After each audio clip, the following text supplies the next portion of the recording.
Have you ever had a dream so big it excited you and terrified you at the same time? Maybe it's a dream to start a business. Maybe it's a dream to write a book. Maybe it's a dream to ask for that promotion. Maybe it's a dream to learn a new skill. You can actually feel the energy of that possibility just coursing through you.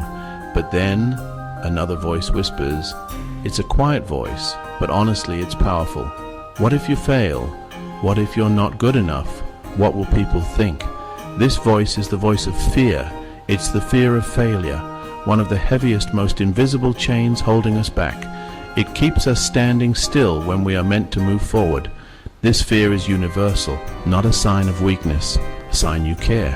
It means you're pushing your comfort zone, and that is where all growth happens. Today, we'll explore how to find that key. The first step in any journey of transformation is awareness. We cannot change what we do not acknowledge.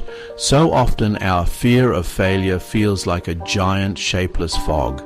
It's overwhelming and all-consuming precisely because we haven't taken the time to truly look at it. To overcome it, we must first define it. We must give it a name. What are you actually afraid of? Is it the fear of looking foolish in front of your peers? Is it the fear of losing money you've invested? Is it the fear of disappointing your family or yourself? Take a moment to sit with that feeling. When you give your fear a specific name, you take away its power. You transform it from an intimidating monster in the dark into something tangible, something you can examine and understand. The first is paralyzing. The second is a problem that can be solved. You can learn about marketing. You can tell your friends. You can create great content. I invite you to do this as a practical exercise. Take out a piece of paper.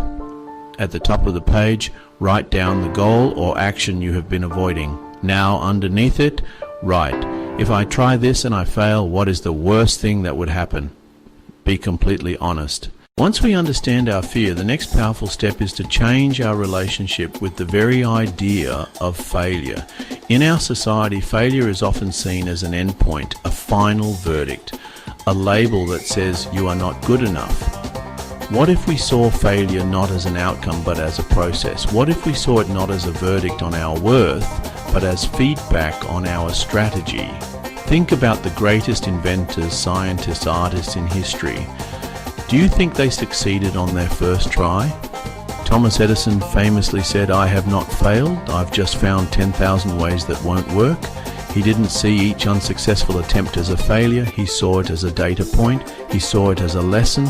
Instead of asking, "Why am I such a failure?" you start asking, "What did I learn from this? What can I do differently next time? Where was the gap in my knowledge or my approach?" Celebrate the lesson. Acknowledge yourself for having the courage to try. By consistently reframing failure as feedback, you rewire your brain to see challenges not as threats, but as opportunities for growth. This is the mindset we must cultivate. You are a student of life, always curious, always experimenting. Often, the fear of failure is magnified because the goal we set for ourselves is too big, too daunting. The secret to overcoming this paralysis is to break the mountain down into small, manageable hills. Focus not on the giant leap, but on the very next step. If your dream is to run a marathon but you haven't run in years, don't focus on the marathon. Focus on putting on your running shoes and walking for 10 minutes today. It is the most practical and effective way to build momentum and prove to yourself that you are capable of making progress. Tomorrow, maybe you walk for 15 minutes or you jog for 1 minute. Each small step is a success.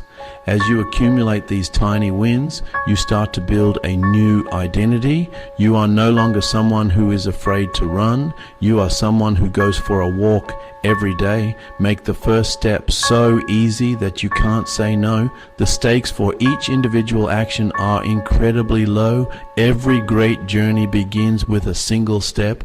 Take yours. One of the deepest roots of the fear of failure is that we attach our sense of self-worth to our external outcomes. This puts our core identity on a roller coaster, completely at the mercy of external events we often cannot control. To truly be free from fear, we must learn to practice detachment. Think of an archer. They judge themselves on the quality of their process, not solely whether the arrow hits the bullseye. If they consistently focus on perfecting their form, the results will follow. Their value is in the discipline of the practice itself. Be present, be dedicated, be disciplined. That is where your true success lies. When you detach your self-worth from the result, you liberate yourself. You can take risks more freely because your identity is no longer on the line. When you find yourself anxious about an outcome, remind yourself, my worth is not tied to this result. I will do my best, and I will accept whatever happens. Celebrate your effort, not just achievements. Acknowledge the courage it took to show up and try. Our minds are, honestly, incredibly powerful. The images we hold in our minds can profoundly shape our reality. Often, when we are afraid of failing, we spend our time visualizing everything that could go wrong.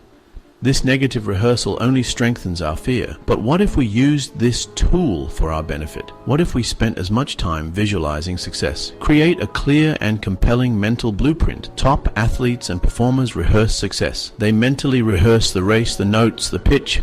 They prime their body and brain for the moment. This practice builds neural pathways similar to actual performance. It makes the desired outcome feel familiar and achievable. If you fear public speaking, visualize walking confidently onto stage, hear your voice, see smiling audience, involve all your senses. Visualization reduces anxiety and clarifies obstacles so you can prepare for them. You are programming your subconscious to expect success.